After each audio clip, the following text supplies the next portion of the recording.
सही है कि गलत है? औलाद बदल जाए तो किस्मत ना बदले।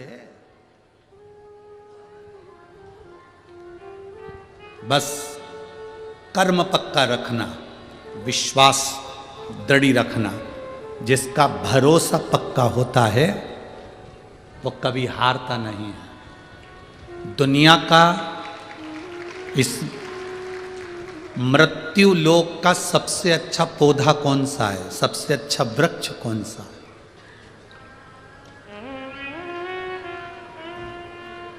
जम के बोलो जल्दी से।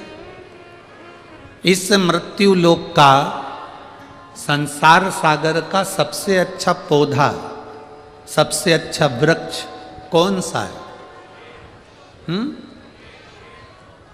बेलपत्र का, पीपल का, आंवले का? इस मृत्यु लोक का सबसे अच्छा पौधा, सबसे अच्छा वृक्ष है विश्वास, जो दिल में होना चाहिए। इस विश्वास को लगाने के लिए जमीन नहीं चाहिए, इस विश्वास को लगाने के लिए भूमि नहीं चाहिए, इस विश्वास को लगाने के लिए मिट्टी नहीं चाहिए। इस विश्वास को दिल में प्रकट करना पड़ता है, इस विश्वास को दिल में बोना पड़ता है। और विश्वास पक्का होता है तो उसको महाकाल कहते हैं। यमराज को काल कहते हैं और महादेव को महाकाल कहते हैं। एक पत्र है, देखिए।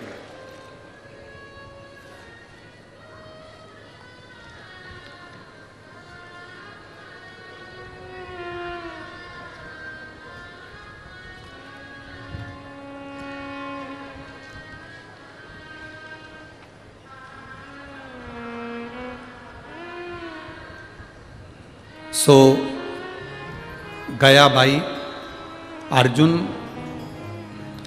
दाड़ंगे, रहवासी नांदुरा, नांदुरा, तहसील नांदुरा, जिला बुल्ढाना, राज्य महाराष्ट्र, मोबाइल नंबर ये है। कहीं बैठी हैं?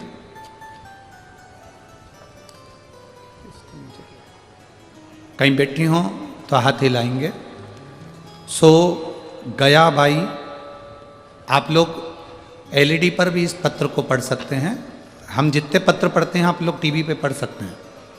सो गया भाई अर्जुन दाड़ंगे, नांदुरा, तहसील नांदुरा, जिला बुल्ढाना, राज्य महाराष्ट्र, मोबाइल नंबर ये है। कहीं बैठी हो तो हाथ हिला सकती हैं। अगर कहीं बैठी हो तो हाथ हिला सकती हैं। गुरुदेव, क्या वर्णन करूं मैं? मेरा लड़का अमोल, उम्र 33 साल, 5 बहनों का एक ही भाई। एक दिन 12 जून 2023 को रात को 12:30 पर अनमोल के पेट में जोर से दर्द हुआ। उसके 15 दिन तक यूरिन नहीं जा पाया। 15 दिन तक जब यूरिन नहीं गया तो इसको हम अकोला के केयर हॉस्पिटल में एडमिट किया। डॉक्टर ने रिपोर्ट निकाली, बोले किडनी और लीवर दोनों डैमेज हो गए हैं, दोनों खराब हो गए हैं। फिर उसके 17 दिन बाद डायलिसिस की प्रतिक्रिया प्रारंभ हुई।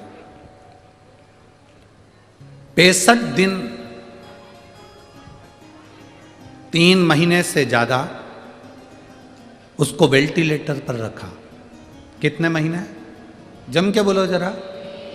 इसमें दिन लिखे हैं 65 दिन, आप लोग पत्र में पढ़ रहे होंगे। 65 दिन वेंटिलेटर पर रखा। 17 दिन लगातार डायलिसिस चलता रहा। हर 15-20 मिनट में डायलिसिस होता था। हम रोज हॉस्पिटल में बाबा से प्रार्थना करते, बाबा ये क्या हो गया? गुरुदेव, हम बेलपत्री ले जाकर शिवजी की बेटे के सिराने रख देते, पर उसकी हालत में सुधार नहीं आया। तबीयत और सीरियस हो गई। 22 जून को डॉक्टर ने 99% इसको मृत घोषित कर दिया। 22 जून को जब दोपहर में मृत घोषित करा, तब 1 घंटे बाद पूर्ण रूप से इसको मृत घोषित कर दिया। जब मृत घोषित करा, हमने डॉक्टर से निवेदन करा कि एक दिन और आप प्रयास करो, अगर इसमें सांस आ जाए। मेरा इकलौता लड़का, 5 बहनों का एक भाई है, एक ही इकलौता लड़का है, हमारे वंश में दूसरा कोई लड़का नहीं है। आप प्रयास करो ना डॉक्टर साहब, एक दिन और हॉस्पिटल में रखो। डॉक्टर ने कहा तुम्हारे कहने से एक दिन हॉस्पिटल में रख लेते हैं, आप कागज पे लिख दो कि हमने एक दिन के लिए हॉस्पिटल में रखा, हमारी कोई जवाबदारी नहीं, क्योंकि मर चुका है। हम डॉक्टर से कहकर एक दिन हमने रखा। रिश्तेदार को हमने तुरंत बेलपत्री के पेड़ के नीचे शिवलिंग का निर्माण करने को बोला। सीहोर का रुद्राक्ष बुलवाया, एक दिन मांगा था और सीहोर का रुद्राक्ष बुलवाया। उसको पानी के लोटे में हम वहीं से शंकर जी के मंदिर कुबेरेश्वर धाम से गला के लाए, और यहाँ आते से हमने उसको पानी की तैयारी करी। 5 बजे शाम को अंतिम संस्कार की तैयारी होने लगी। दूसरा दिन हो गया था, पत्र पढ़िएगा आप भी। दूसरे दिन रिश्तेदारों ने शाम को 5 बजे अंतिम संस्कार की तैयारी करना प्रारंभ करी। दरवाजे पर बांस बाम्बू आ गए, सफ़ेद कपड़ा आ गया, आरती तैयार हो गई, हॉस्पिटल से लेकर आने की तैयारी हो गई। बहू ने कहा एक बार वो सीहोर वाला महाराज कहता है उसका रुद्राक्ष का पानी आ जान दो, 20 मिनट और रुक जाओ। 20 मिनट वो रुद्राक्ष का जल, बेलपत्र, शिव जी पे चढ़ा हुआ पानी उसके चेहरे पर लगाया, और पत्नी ने अपनी जब जम के अपने पति को पुकारा, बेटे के हाथ पैर हिलना प्रारंभ हुए, शरीर में कंपन हुआ, और फिर वापस जांच प्रारंभ हुई। और बाबा की कृपा से 1 घंटे के अंदर वेंटिलेटर से उतर गया, उसका शरीर काम करने लगा और उसकी लीवर और किडनी भी ठीक हो गई। हम फोटो भी लगा रहे हैं गुरुजी, जब वो प्राण छोड़ चुका था उसका भी फोटो लगा है, जिस समय उसको कपड़ा उड़ा दिया गया था, और उसके बाद जब वो ठीक हो गया उसके भी फोटो लगाए गए। ये शिव तत्व है। ओघड़ी शंभू सो गया बाई अर्जुन दांगड़े, राह नांदुरा, तहसील नांदुरा, जिला बुल्ढाना, राज्य महाराष्ट्र, मोबाइल नंबर ये है। ये शिव तत्व है, ये ओघड़ी है, शंभू है। तेरी कृपा बिना न हिले एक भी अणु, लेते श्वास तेरी कृपा से तनो तनो। बखान क्या करूं मैं राखों के ढेर का, चपटी भगोत में खजाना तू मेरे का। हे गंगाधार मुक्ति द्वार ओमकार तू, भोले ओमकार तू। आयो शरण तिहारी शंभो तार तार तू। हमने कल भी कहा था सीहोर का रुद्राक्ष ना तो बेचा जाता है ना कहीं भेजा जाता है। सीहोर का रुद्राक्ष तो आपको स्वयं कंकर शंकर की धरा पर आना पड़ेगा। कंकर, जैसे आज माननीय विधायक महोदय कह रहे थे कि हमने उस जगह पर देखा है कि जो कंकर शंकर की पूजन कर कर आता है और जो मांगता है वो मिलता है। उस भूमि को नमन करो, प्रणाम करो, हाथ फैलाकर बाबा से मांगो। भले तुम संपदा के लिए मांग रहे हो, रोग मुक्ति के लिए मांग रहे हो, चाहे किस भाव से मांगो। हम जानते हैं अभी कुबेरेश्वर धाम पर व्यवस्थाएं नहीं है, आप लोगों के हिसाब से वीआईपी कमरे नहीं है, रूम नहीं है, टीन शेड लगा है, हॉल बना है, जहाँ मर्जी पड़े सो जाओ, विश्राम करो, गादी तकिया लो, सब निःशुल्क में प्राप्त करके सो, वापिस जमा करो, भोजन प्रसाद में खिचड़ी महाप्रसाद का आनंद पाओ, रात्रि है पूरी सब्जी जो भी बन जाए आराम से पाओ, भगवान का भजन करो, निःशुल्क। कोई रुद्राक्ष सीहोर कुबेरेश्वर धाम का कोई नहीं दे सकता। लोग कहते हैं हमारे यहाँ तो कुबेरेश्वर धाम का रुद्राक्ष लो, 100 रुपये दो, ये लो, 500 रुपये दो, ये लो, हम भेज देंगे सीहोर से बाहर। ना ना, हमारी समिति के द्वारा अलाउ नहीं है, क्योंकि मेरे बाबा ने जब हमको रुद्राक्ष अपने नेत्र के अश्रु से फ्री दिया है तो हम बेचने वाले होते कौन है, वो उसने दिया है उसके। आप दिल रखो, विश्वास। दुनिया का वो कौन सा पौधा है, दुनिया का वो कौन सा वृक्ष है जो सबसे सुंदर है, वो विश्वास है। आपका विश्वास जितना दृढ़ होता है, मेरा भोलेनाथ आपके सामने खड़ा मिलता है, आपकी दुख की घड़ी में आपके सामने। क्या किस्मत बदलती है? क्यों नहीं बदलती? जब सफेद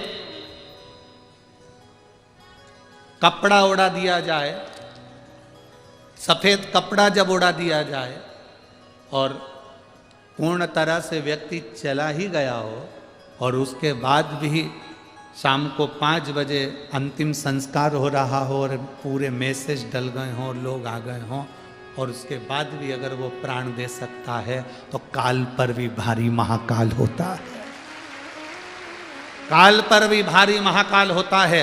अकाल मृत्यु वो मरे जो काम करे चंडाल का, काल उसका क्या बिगाड़े जो भक्त हो महाकाल का। जो शिव का उपासक होता है, शंकर का गुणगान करने वाला होता है, शिव की आराधना करने वाला होता है, अपने भीतर जो विश्वास को दृढ़ बना लेता है, वो फिर भटकता नहीं। कहां भटका? आप विदर्भ की धरा पर कथा सुन रहे हो।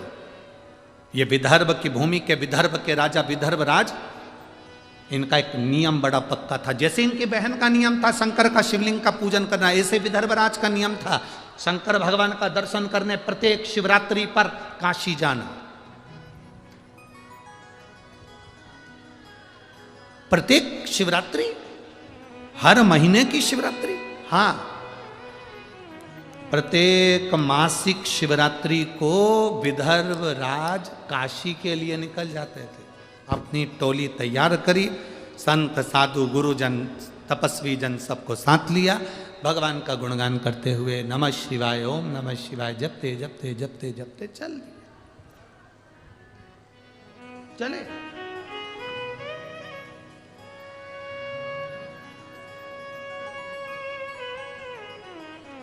अब विदर्भ राज जब काशी के लिए चले और चलते चलते विदर्भ राज का पड़ाव बीच मार्ग में रुका।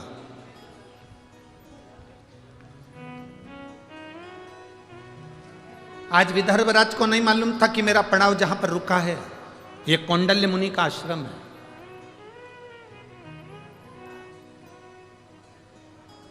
ये विदर्भ राज को नहीं मालूम है कि आज मेरा पड़ाव जहाँ पर रुका है ये कौंडल्य मुनि का आश्रम है। कभी कभी तुम अगर अमरावती से बैतूल जा रहे हो, अमरावती से मंगरूल पीर जा रहे हो, अमरावती से वाशिम जा रहे हो, कभी तुम जाते जाते कहीं रुक गए होगे, तुमने एक होटल देखी होगी और तुमने उस होटल पर भोजन करा होगा तो मालूम पड़ा कि यहाँ पर सब 500 रुपये का बहुत जोरदार भोजन मिलता है।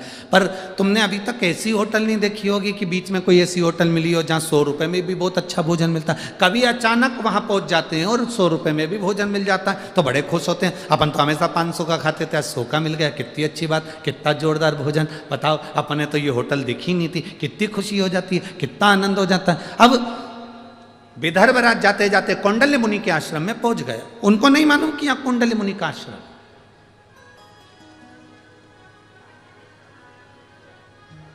उनके स्मरण में है ही नहीं। शिव महापुराण का पार्वती खंड कहता है, चलते चलते गाड़ी में बैठे बैठे, आपके साथ भी हुआ होगा और हमारे साथ भी हुआ है, गाड़ी में चलते चलते बैठे बैठे बस में चलते चलते अचानक तुम कुछ काम कर रही थी, बस में बैठी हुई थी, कुछ अपना झोला निकाल रही थी, बाहर हाथ खिड़की पे रख के ताक रही थी। इतनी देर में किसी पेड़ के नीचे कोई शिवलिंग रखा हुआ दिख गया या कोई मंदिर तुम्हें नजर आ गया और तुमने उसको ध्यान लगाकर देखा, शिवलिंग को ध्यान लगाकर देखा, स्मरण में आया शिव महापुराण का पार्वती खंड कहता है जब अचानक किसी शिवलिंग पर तुम्हारी दृष्टि चली जाए और एक क्षण के लिए तुम उस शिवलिंग के बारे में सोचने लगो, तो कहते हैं कि 12 ज्योतिर्लिंग के दर्शन का फल उसी क्षण प्राप्त हो जाता है। उसी क्षण, उसी घड़ी, उसी पल।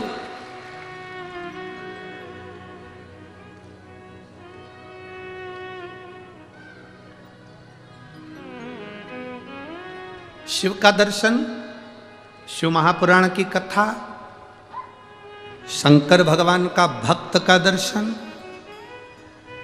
शिवालय का दर्शन, ये शंकर की अनुमति बिना नहीं हो सकता। जन्म, मरण और परण, समझते हो ना 3 चीज। जन्म मतलब डॉक्टर ने कह दिया 14 तारीख को बहू की डिलीवरी होगी, मालूम पड़े 15 दिन और निकल गए या फिर 8 दिन पहले ही हो गई, क्योंकि उसने जन्म देने वाला वो है। मरण, डॉक्टर ने कह दिया इसकी अंतिम सांसें चल रही है, इसको घर ले जाओ, मालूम पड़े 2, 4, 6 महीने तो ये निकाल दिए। आप में से कई बुजुर्ग माताएं बैठी है जो 2, 4 बार तो इनकी बहुओं ने नीचे गोबर लीप के सुला दिया, फिर भी नहीं निपटी, फिर भी वैसी की वैसी है। और कई ये लोग ऐसे थे जिनका सोचा ही नहीं था कि इसको कोई बीमारी होगी, इसको कोई तकलीफ होगी, इसको कोई कष्ट होगा, और सुनने को मिल गया बेचारा मर गया, उसके प्राण छूट गए। मरण, जन्म उसके हाथ में, मरण उसके हाथ में, और परण मतलब विवाह, शादी। किससे होना है? कितनी पत्रिका देखी, यहाँ जितनी मेरी बेटियां बैठी हैं, जितनी मेरी जीजियां बैठी हैं, मेरी बहनें जितनी बैठी हुई हैं, मेरी माताएं जितनी बैठी हुई हैं, आपके लिए कितने लड़के देखे होंगे, ईमानदारी से बता। तुम खुद दिल पे हाथ रख के बोलो कि तुम्हारे लिए कितना लड़का देखा, पर तुम्हारी किस्मत में यही भेरू लिखा था। कितना देखा, कितना ढूंढा।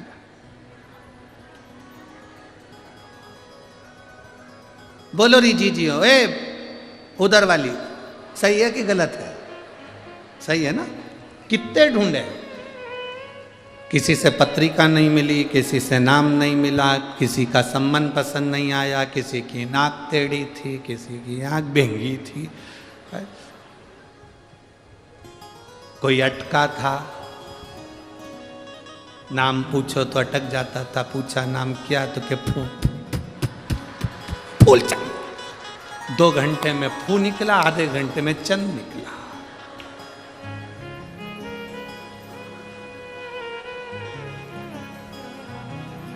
बहुत आफत है इन लोगों से बचा। एक बार ग्वालियर में कथा थी, बहुत पहले की बात है, बहुत पहले, लगभग 23-24 साल पहले की बात होगी। उस समय ग्वालियर में तांगे चलते थे, घोड़ा गाड़ी, ग्वालियर में चलते थे घोड़ा गाड़ी। हम गए थे कथा करने के लिए जाखेटिया फैमिली में, और मेडिकल वाले जाखेटिया जी की यहाँ कथा थी। हमने कहा जाखेटिया जी तुम्हारे यहाँ पर एक मंदिर अच्छा है, उसका दर्शन करने जाएंगे। जैसे हमने कल उनसे कह दिया विधायक जी से कि आपके यहाँ मंदिर अच्छा है, हम दर्शन करने जाएंगे, तो उनने तो कह दिया। अब इस समय तो गाड़ियाँ चलती तो वो गाड़ी लगा देंगे, उस समय तो हमने कहा जाखेटिया जी दर्शन करने जाएंगे, तो वो बोले गुरु जी गाड़ी लगवा दें। हमने कहा गाड़ी रहने दो, हमारी भी तो बुद्धि फिर गई थी। हमने कहा तुम्हारी वो घोड़ा गाड़ी लगवा दो, तांगा। अच्छा, उस दिन से तांगे में बैठने में थोड़ा सा डर भी लगता है। हम जब शुरू में आए थे ना, ये अमरावती में, अभी कथा चालू हुई उसके 1 दिन पहले हम जब यहाँ पहुँचे, तो हमारे विधायक महोदय ने भी हमारे लिए वो घोड़ा गाड़ी लगाई थी। अब हमारी तो जान दुख हो है, अब हमारी जान दुख हो, क्योंकि वो कहते ना कि दूध से जला हुआ व्यक्ति छाछ भी फूंक के पीता। अब ग्वालियर में हमने कहा जाखेटिया जी तुम एक काम करो, घोड़ा गाड़ी लगाओ। अब उन्होंने घोड़ा गाड़ी लगा दी। उनका एक नौकर था, उसको मालूम था वो मंदिर कहाँ है, उसको आगे बिठा दिया, हम सब पीछे बैठ गए। अब हम पीछे भी सीट थी, आगे भी थी, वो इधर नौकर बैठा, इधर हम बैठे, गाड़ा तांगा चलाने वाला चलाता। पीछे सारे लड़के, आशीष और ब्राह्मण और सब पीछे बढ़ गए, और घोड़ा वाला चलाते जाए। और वो जो साथ में बैठा था वो उनका जाखेटिया जी का सेवादार, मेडिकल संभालने वाला, वो कहे ना तांगा इधर मोड़ दे, ओके वो इधर मोड़ दे, इधर इधर ओके इधर मोड़ दे। अब यहाँ तांगा और वो झंडा लगाए ना बीच में, वहां खड्डा। अब हमको नहीं मालूम था कि ये जो हमारे को मंदिर लेके जा रही है ये अटक जाता है, हमको नहीं मालूम था। वो यहीं से चालू हो गया, हम सोचे खांसी आ रही है। अब हमको क्या मालूम था कि हुआ क्या इसको। हम पीछे बोल रहे पानी लाए हो, तो क्या नहीं लाए, तो ये आखिरी में वो तांगा खड्डे में गिर गया। जो खड्डे में गिरा तो मां इसके मुंह से निकला डा। ये इधर हम उधर, मोहल्ले के लोगों ने उठाया, पट्टा पट्टी बनवाया। कभी आपको मौका लगे तो वो कथा भी यूट्यूब पे डली होगी जिसमें हम हाथ में पट्टा बांध के कथा बाज रहे थे। तीसरे दिन की कथा थी। अब पट्टा पट्टी बांध के जाखेटिया जी के यहाँ पहुंचे। उन्होंने कहा गुरुजी ये क्या? हमने कहा कुछ नहीं, ये खाओ इधर डा। ऐसा तुमने आदमी भेजा कि वो अटक गया यहाँ से, वो पोचा मांडा निकला। जाकेटिया जी बोले गलती हो गई गुरु। हमने कोई गलती वाली बात नहीं, हमें क्या मालूम था कि बहुत दूर तक खड्डा चलता है।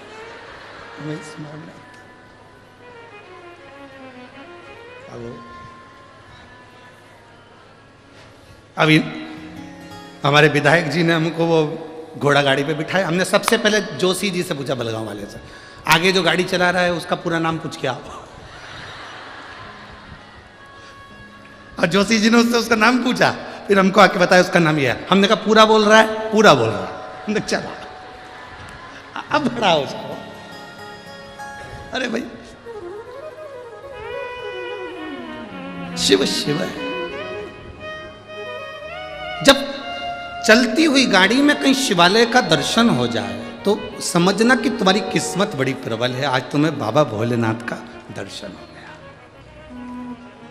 जिंदगी में एक गलती कभी मत करो।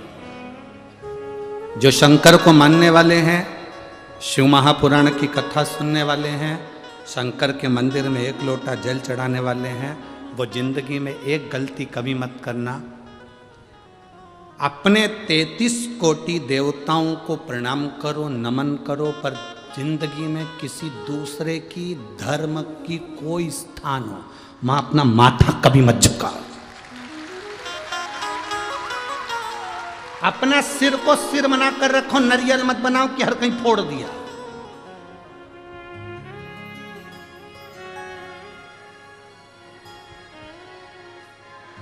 अपने देवताओं के आगे मस्तक झुकाओ, दूसरे के आगे नहीं। कोई कहे कि यहां पर वो बना था इसलिए हमने उसको प्रणाम कर लिया, उनको बुरा लग जाएगा।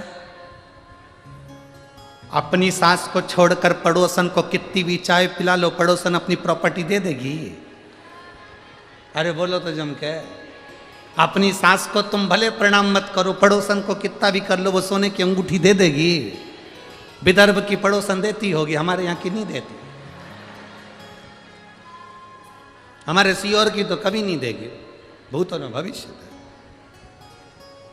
तुम्हारे यहाँ की पड़ोसन अपनी प्रॉपर्टी दे सकती होगी, तुम प्रणाम करोगे, चाय पिलाओगे, काकी जी आओ साहब, काकी जी आओ साहब, काका जी आओ साहब, इनको पिलाओ उनको पिलाओ, वो अपनी प्रॉपर्टी दे सकते हो, हमारे यहाँ नहीं देते। घर की सास को तुम प्रणाम करो मत करो, तो भी सास अपनी प्रॉपर्टी अपनी बहू को देती है।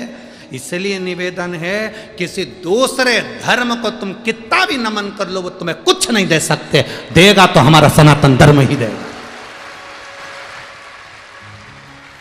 सनातन धर्म के सिवा कोई नहीं दे सकता, जो देगा वो सनातन धर्म देगा। क्यों झुके हम किसी के आगे? जरा सा कपड़ा डला हुआ देखा,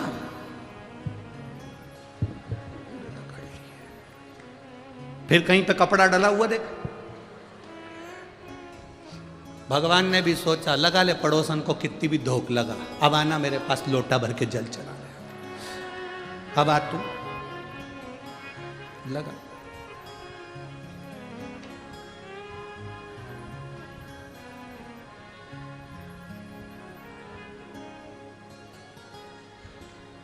अरे चंदन है इस देश की माटी, तपोभूमि हर ग्राम है, हर बाला देवी की प्रतिमा बच्चा बच्चा राम है। जिसके सैनिक समर भूमि पर गाया करते गीता है, उसी माटी के हल्के नीचे खेली करती सीता है।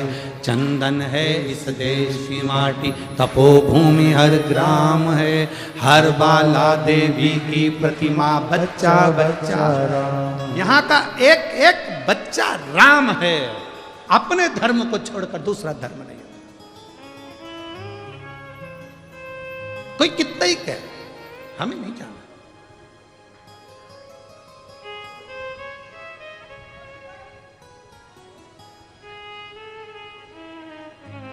पति कितने होते हैं?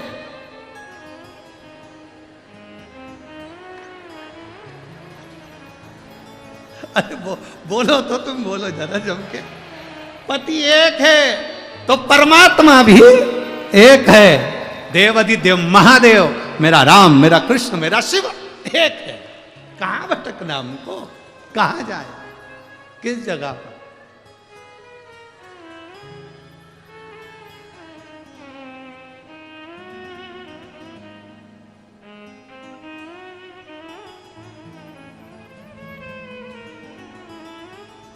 शिव कथा कह रही है। विदर्भ राज कौंडल्य मुनि के आश्रम में बिना अनायास, बिना सोचे पहली बार पड़ाव रुका और वहीं पर पहुंच गए। वहीं पर सीधे कौंडल्य मुनि के आश्रम में एकदम ध्यान चले जाए शिव जी पे, समझ लो किस्मत संवर गई।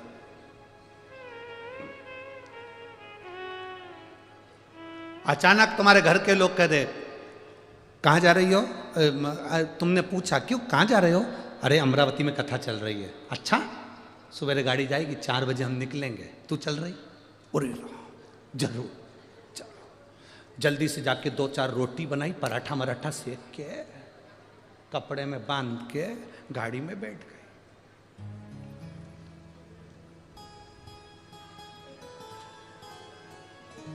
आते आते 4 में से 2 निपटा गए।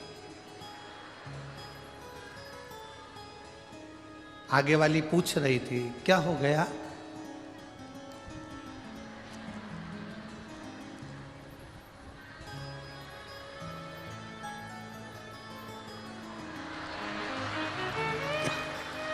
हुआ? ठंड है, दांत कटकटा रहे। दांत कटकटा रहा है कि वो जो पूड़ी बना के लाई है वो कटकटा रही है। दांत खटखटा।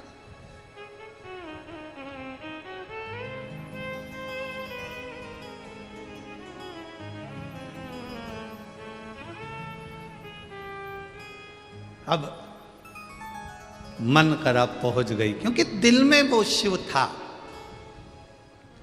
विदर्भराज के दिल में विश्वनाथ बसे हुए थे। विश्वनाथ जाते जाते बीच में कौंडल्य मुनि के आश्रम में रुक गए। कौंडल्य मुनि के आश्रम में रुके। आज तक नहीं गए थे, पहली बार, आज तक नहीं गए। और कौंडल्य मुनि के आश्रम में जैसे ही प्रणाम करा, कौंडल्य मुनि तो तप साधना में लीन थे, नेत्र बंद थे। विदर्भराज ने देखा कि पहली बार इस आश्रम में आया हूं, बड़ा सुंदर है। बैठ गए। पूछा मुनि जी आश्रम बने, नेत्र कब खोलेंगे, इनका दर्शन कब होगा? कहा पता नहीं कब नेत्र खोलें। राजा कौंडल्य मुनि के आश्रम में राजा विदर्भराज ने सोच लिया अब जब तक मुनि नेत्र खोलकर मुझे दर्शन नहीं देते तब तक मैं जाऊंगा नहीं, तब तक नहीं जाऊंगा। संकल्प जब हमारा पक्का होता है तो परमात्मा उसको पूर्ण करता है। एक पत्र है, देखिए।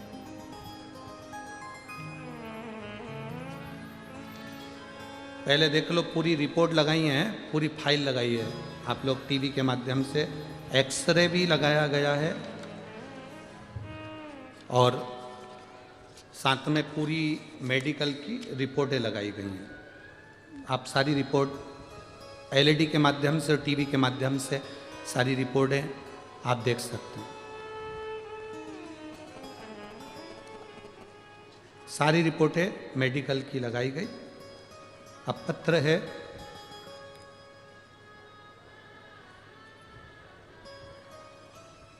मैं पुसद शहर महाराष्ट्र से हूँ। मेरा नाम सूरज नेवल। मेरा मोबाइल नंबर ये है। कहीं बैठे हैं? कहीं बैठे हो तो हाथ हिला सकते हैं। मेरा नाम सूरज नेवल है। मैं पुसद शहर महाराष्ट्र से हूँ। मेरा मोबाइल नंबर ये है। कहीं बैठे हो तो हाथ हिला सकते हैं। अच्छा इधर है क्या? हाँ हाथ हिलाओ एक बार। ठीक है, दिख गए। बच्चे को लाए हो के साथ में? लिया उसको ऊपर लिया। मैं पुसद शहर महाराष्ट्र से हूँ। मेरा नाम सूरज नेवल है। मेरा मोबाइल नंबर यह है। स्वामी जी, पशुपति व्रत की महिमा का मैं क्या वर्णन करूं। मेरी बीवी को 7वां महीना चल रहा था। डॉक्टर पर सोनोग्राफी कराई। सोनोग्राफी की